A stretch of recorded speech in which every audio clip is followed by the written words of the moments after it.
Okay, Josh Taylor has vacated his WBC World Super Lightweight or Light Welterweight, if you prefer, world title. Now, he was supposed to defend the WBC strap against Jose Zepeda, his mandatory challenger, but Josh Taylor said that after having been married recently, it's too soon to go into a fight against his mandatory, so he'd rather drop the strap. Now, I'm already seeing people online saying that Josh Taylor just didn't fancy the Zepeda fight because Zepeda's a southpaw, and obviously Taylor, who's a southpaw too, had a hard time against Jack Catterall, who's another southpaw, in his last fight. So there's this narrative out there that maybe he just doesn't fancy it against Zepeda.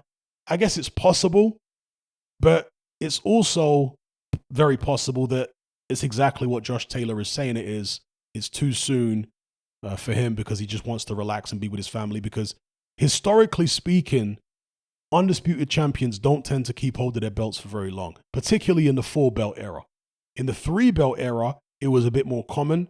You know, you had Mike Tyson and Marvin Hagler and several people that held on to their 3 belts for quite a long time. I mean, Mike Tyson had 3 belts from when he fought Tony Tucker through to his 10th title defense against Buster Douglas.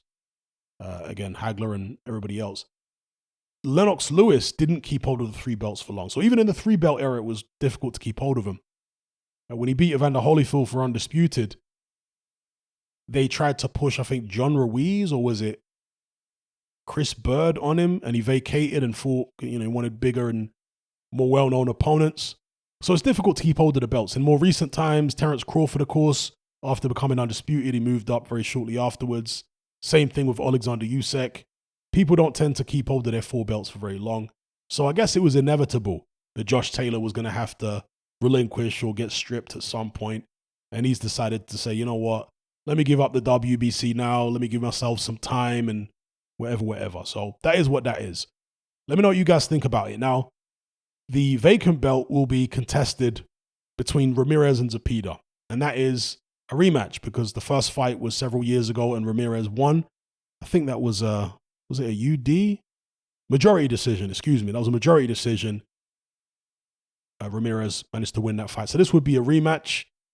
Now, there is one man who's not happy about this situation, and that is a certain Mr. Regis Prograis. He is ranked number 3 by the WBC. Zepeda and Ramirez are above him. He feels like he deserves to be in the top 2 and get into fight for the vacant belt. Let me know what you guys think about that in the comment section below.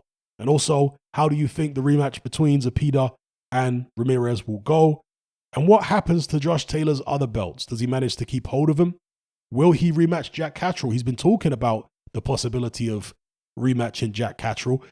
Again, there are some people out there saying that he's vacated the belt because he's been trolled so much online by British boxing fans who want him to fight Catterall, so he's made that his priority.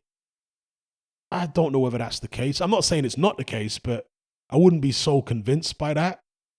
I wouldn't be so quick to just believe it.